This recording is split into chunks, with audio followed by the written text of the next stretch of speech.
Steve Harvey is more than a punchline machine or a game show host. He's the rare entertainer who turned grit into greatness. He took Family Feud and made it a worldwide staple. He headlined The Steve Harvey Show and left a permanent mark on American TV. And before all of that, he spent 3 long years sleeping in a broken-down car, homeless and alone, clinging to the belief that he was born to make people laugh. From that darkness came a titan, an empire builder with explosive charisma, razor-sharp wit, and a message that has lifted millions. Persevere. You know, The Wins, Family Feud, Kings of Comedy, best-selling books that changed lives across the globe. But behind the spotlights, it's a story that isn't glossy. It's raw.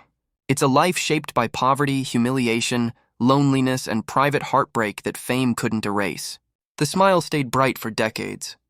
The scars stayed deeper.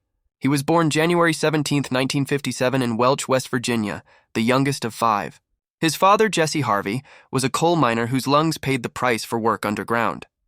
His mother, Eloise Vera, was a teacher who stretched every dollar until it snapped.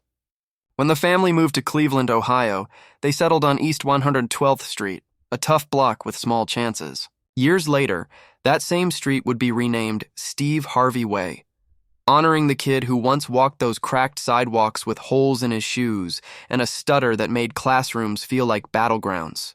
That stutter drew laughter.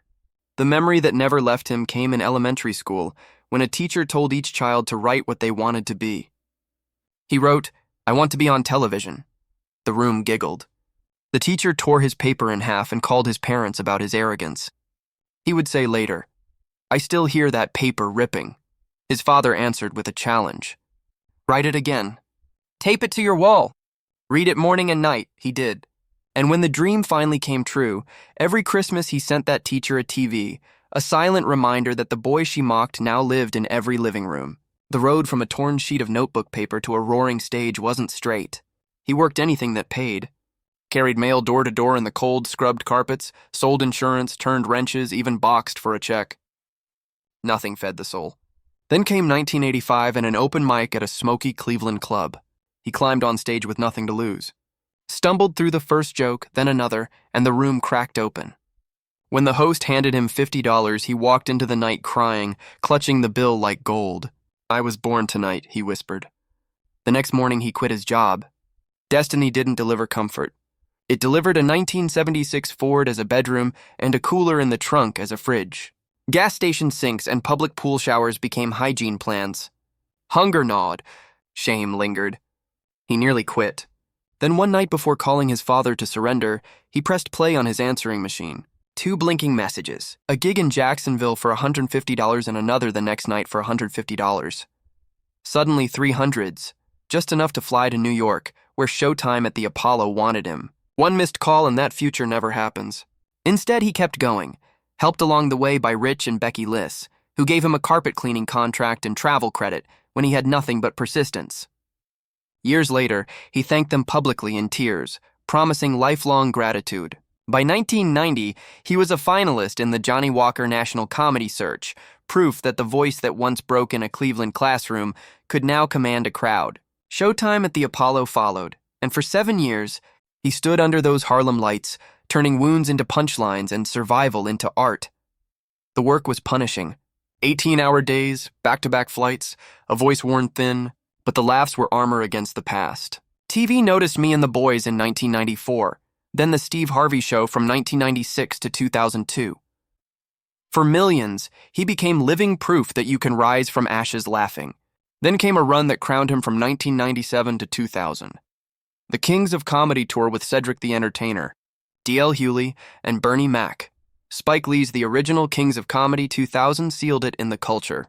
Stadiums chanted his name. The pride was real, but so was the toll. Each standing ovation reminded him where he'd started and what he'd missed at home. While chasing it, his words traveled further in print. Act Like a Lady, Think Like a Man 2009 became a New York Times bestseller and a hit movie. Straight Talk, No Chaser 2010. Act Like a Success 2014. Jump 2016. Each one a map for people stuck where he had once been.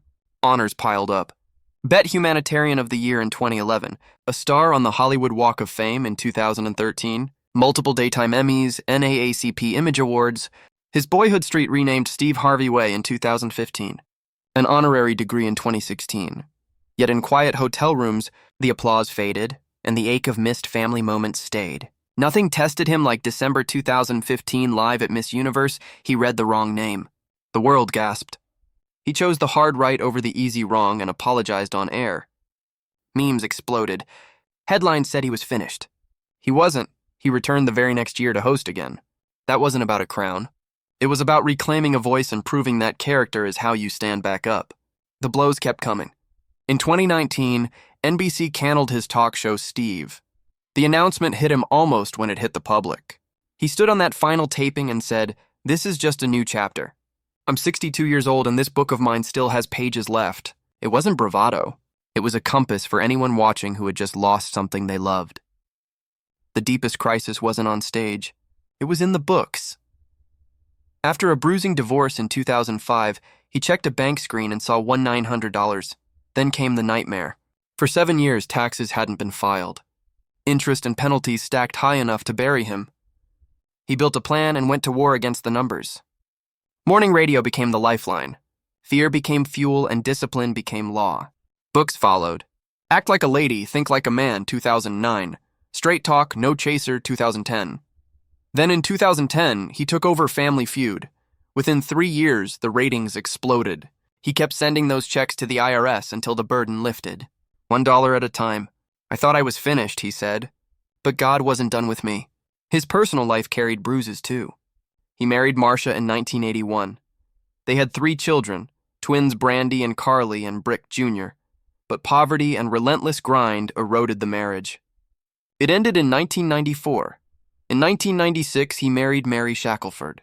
Their son Winton was born in 1997. As his career surged, the distance grew. The divorce in 2005 was public and painful. Courts later dismissed certain claims, but the damage to peace was real. The hardest part wasn't the headlines. It was the hurt in an 8-year-old's eyes. Years later, when Winton chose to live with him as a teen, Harvey called it a second chance from God. Then came the anchor his life needed. Years after first spotting Marjorie Bridges from a stage and telling her, "I don't know who you are, but I'm going to marry you one day," fate returned her to him. They married 2 years later, he often says. 85% of everything I have came after I married her. He doesn't just mean success. He means peace. Together, they blended a family of 7, his 3, her 3, and Winton under one roof. He gave her children his last name. They gave him their trust.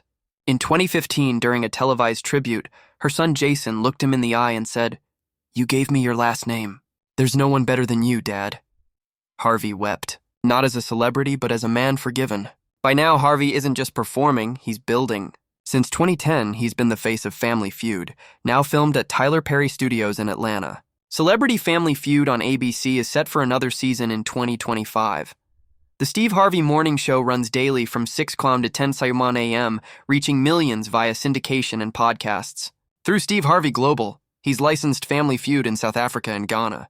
And soon in Botswana, where he'll personally host a new version in 2025, he stepped into health and entrepreneurship with Lavat U, a greens and supplements line born of his own disciplined approach to longevity. His lifestyle tells a story of resilience rewarded. In 2020, he purchased a 17-acre Atlanta estate once owned by Tyler Perry, nearly 35,000 square feet with a gym, spa, infinity pool, theater, and a hidden ballroom below ground, valued around $15 million in reports. He's lived above the skyline in a Trump Tower penthouse, rented in Beverly Park for a 6-figure monthly sum, vacationed on super yachts that cost hundreds of thousands per week.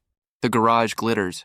Think a meticulously kept 1941 Cadillac, a Rolls-Royce Phantom 8, and a Bentley from Marjorie. On his wrist, a Rolex Day Date, a Rainbow Daytona, and a Roger Duwais Knights of the Round Table piece, trophies in miniature with stylist Ellie Caramo. He's rewritten the rule book for men's style at his age: sharp tailoring, fearless color, viral monochromes. The opulence sits atop iron discipline. He's spoken openly about high blood pressure, sleep apnea, and Sjogren symptoms that once left him staring at the ceiling in worry. He dropped 30 lbs after 50, trains hard, eats clean, and leans on his own Lavatu routine. Health, he says, is a covenant with his family and audience. And still, some ghosts don't leave. The Miss Universe clip circulates forever. The number $1,600 echoes in his mind as a reminder of how fragile security can be. Today, publicly, his net worth is estimated in the 9-figure range. But he'll tell you his real wealth is simpler. Dinners where every child, biological and adopted, sits at the same table. Mornings with grandkids racing down long hallways. Evenings where he's not Steve Harvey icon, but dad and pop.